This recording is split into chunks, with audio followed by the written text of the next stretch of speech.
1340 KVGC on the phone. Douglas Viviani. Everything old is new again. Every Saturday and Sunday night, he and David Cohen take a tiptoe through the pop culture of America. And in fact, you guys call it America's Entertainment Pop Culture Talk Show, don't you?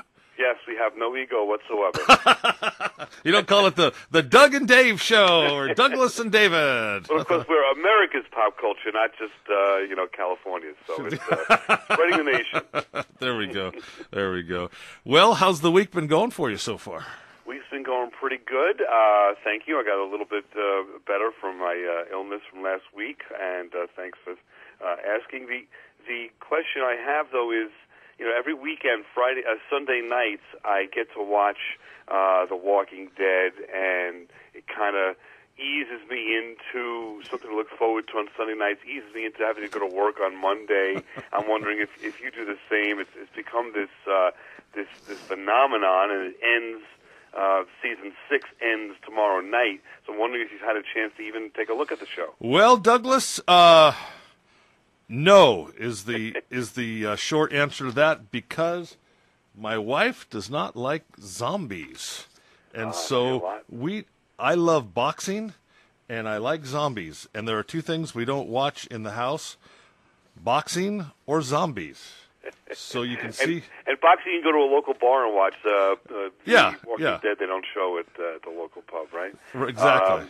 It is an amazing show. It's not necessarily about the Walking Dead as we would think that they're the zombies, but I would suggest that the Walking Dead might be the humans that have survived it and what they do to each other and how the breakdown of society affects people. And so it does have zombies in it, that's for sure, of course.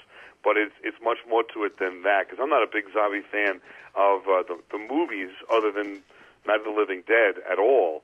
But this really has brought the genre to a new level. But I can understand that. Also, by the way, it's been so popular that they've got a new show starting next, or I should say the second season of a new show called, or a sequel called Fear the Walking Dead, which is actually a prequel. I've heard that. Show that happens timeline before The Walking Dead. It's very interesting, but the question I have for you is, with the zombie genre, I mean, it has become so popular, and being the Star Trek fan that I am, I think I have found a connection that ties William Shatner into this whole thing. So your wife can blame Star Trek and William Shatner for the zombie craze, if you will. Now, she is a big Star Trek fan.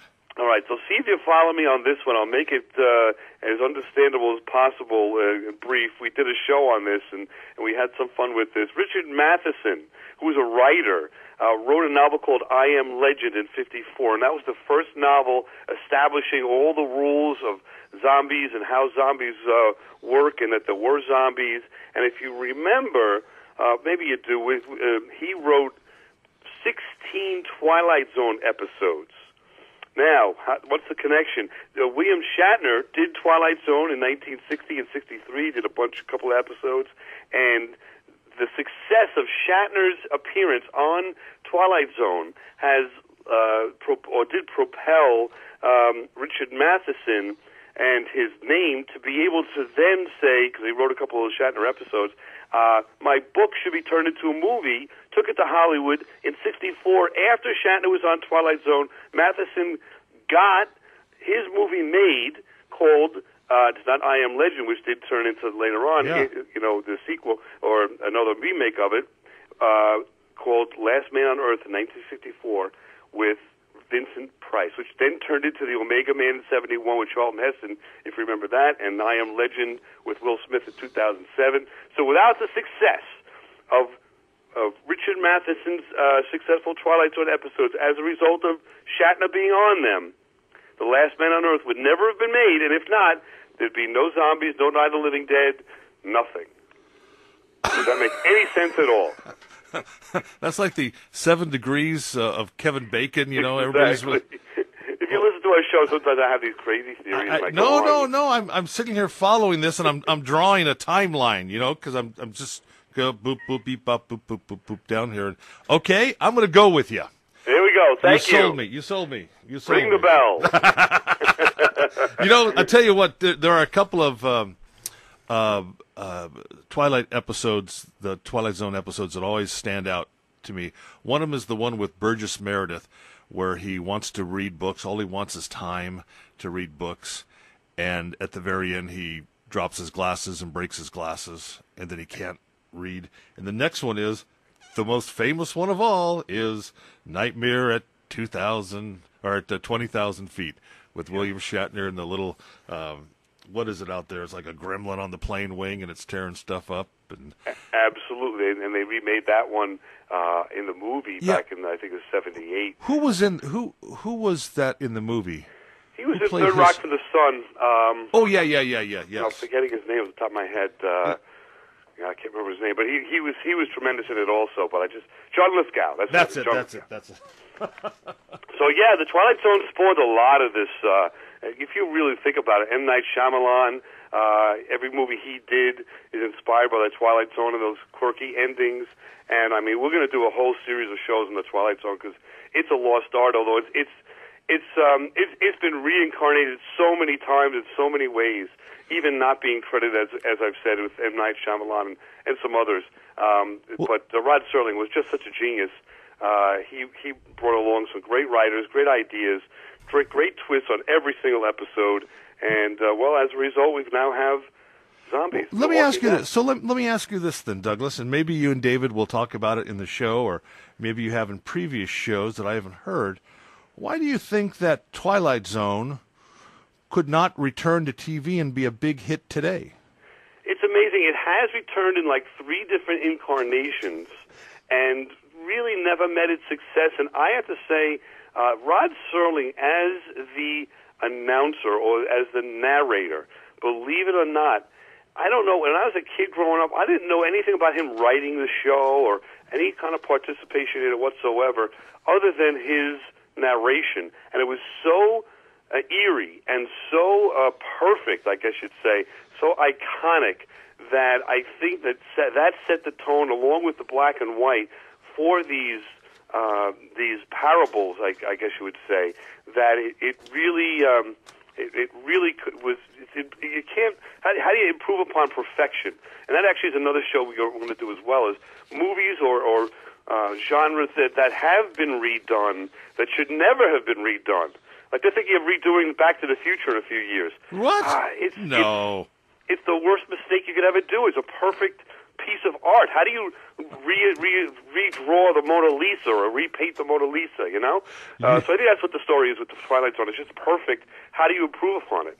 You won't understand this because you don't live in California, but I saw one of these little memes or pictures on Facebook with writing on it, and it was Doc Brown coming back from the future, Marty standing outside the DeLorean, and Doc Brown says, "Marty, I've just returned from 2035, and they're still working on I-5 in Stockton." Now, everybody in California will laugh at that one because this. Do you have any? Of course, I-5 is the highway, and it's not getting done. And that's. Do you have any roads back there that the road department just continuously is working on? And that's the Long Island Expressway. It's the world's longest parking lot, they call it.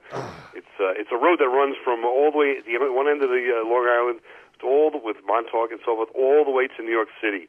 And yeah, they're always doing construction on it. Seems to always be during the day. Seems to always be 2 lanes veering into 1 lane, so there's traffic galore. And it always seems to be during rush hour. So I don't. All right, so to wrap this thread up here. So if you and I got into the Everything Old is New Again time machine, went back and either killed William Shatner or just sent him in a different direction, there would be no zombies, no Walking Dead season 6, nothing. Exactly, and that's by hook when I proposed to William Shatner himself to appear on Everything Old is New Again, which is a goal of ours that's way lofty, and we'll see if it ever happens. He might do it. He might do it. There you go. It's something totally different, which is what we try to do every week. We take different topics and we bring them to light and try to put a different spin on them, make it fun, make radio fun again. And I think I actually have his Twitter, and he does respond to people, so I'm going to shoot a little note to him about that and see if he can. And be sure you mention me, okay? I will, because I'm sure that will carry a lot of weight. you know, I always wonder if the Denny Crane character is actually William Shatner playing himself. Yeah, he's closer to that than he is to think about it. Captain Kirk, that's for sure. Yeah. So, anyway, what's on this week? You gonna do any? Hey, what are you gonna do for April Fools for us? Well, yeah, exactly. April Fools yesterday. I'm going to say that it's April Fools weekend for Everything Old is New Again. So we have no choice. We've got to take a look at April Fools, a smidge of the history of it. Where did it come from? What are we doing with April Fools, and why are we even looking at it and participating in it? And is it alive and well or not these days? But more to the focus this week, bearing in mind that it is going to be April Fools on the show, but that doesn't mean we don't proceed forward with America's pop culture. So we're going to talk about the 2017 season coming up and get the inside word on what a number of TV shows that are going to be broadcast in 2017 that are reboots. I don't know if you saw Rush Hour is being promoted now. Yeah. So movies or TV shows that are all going to be on TV that are reboots, what's going to happen with them, lay it out for the 2017 season, and have some fun with that. You're sure this won't be an April Fool's? We're going to have to see, won't we? You're going to have to tune in. It is our April Fool's show. Let's put it that way. Okay. But there certainly is a premise to it as well. There we go. Let's bring back I Love Lucy and the Andy Griffith Show. Oh, talk about perfection, right? I mean, that would be impossible. Who would be Lucy? Melissa McCarthy, maybe? I don't know. Maybe. There you go. A little shot in the dark. And we could do the Dick Van Dyke Show. Bring that back. Yeah, it's just these people are so unique, so iconic. We've got to find some actors that have got quite a bit of history that can bring, not a brand new actor, someone that's got some history, can bring it to the stage and kind of. And you see, you're talking about writing. These are shows that have stood the test of time.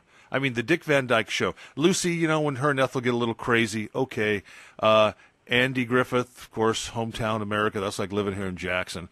But like the Dick Van Dyke Show, the play between husband and wife and the whole business, him at work and the boss and the whole that still stands the test of time today, and it's all writing. It's Carl. Absolutely, it started with Carl Reiner from the show of shows way back when. We spoke about that a little bit. We talked about our Saturday Night Live shows a couple of weeks back, and he then promoted and was able to do the Dick Van Dyke Show. He was supposed to be the star, by the way. That's what I understand. Yeah. Yeah, and there is a pilot out there. You can see him in the first show ever as the star of that show, and he was supposed to be the Sid Caesar character. But the writing really carried that show. You're right. Yeah. But so did they have tremendous actors that were able to put that on screen and really make it come alive. A lot of fun. I don't think anything will ever happen like that again, but it's okay. We've got the Goldbergs now. Hey, and we have Everything Old is New again.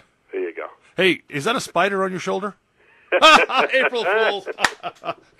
Douglas Viviani, David Cohen, every Saturday and Sunday night at 6 o'clock. Everything Old is New again. Douglas, have a great week. Thank you. You too. Enjoy it.